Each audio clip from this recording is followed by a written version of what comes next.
Hey guys, welcome to our channel. So in this video I'm going to show you how to withdraw money in Shopify. So simply just click on the settings button, and now here you will find the option billing. So simply click on the billing, and now here our page is uploading.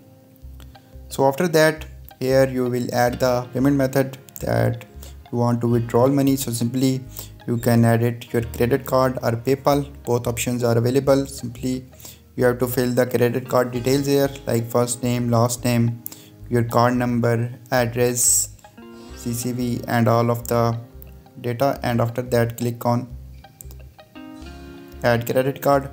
So simply you can also do it with PayPal. If you have PayPal account, you have to link the PayPal account in Shopify. So after that, you have seen that how successfully and easily you can withdraw your money in Shopify.